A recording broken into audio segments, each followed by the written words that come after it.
Em phải làm sao đấy? Em chẳng làm sao cả. Em phải dỗi anh cái gì à?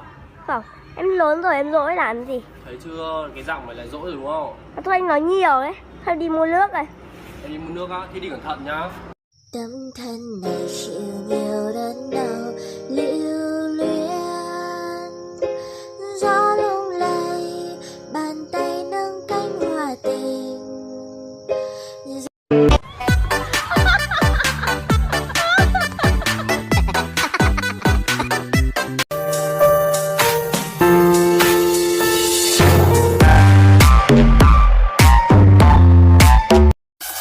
Lúc yêu anh nhìn anh đẹp trai thật đấy, chia tay rồi nhìn anh số vẽ cả lồn.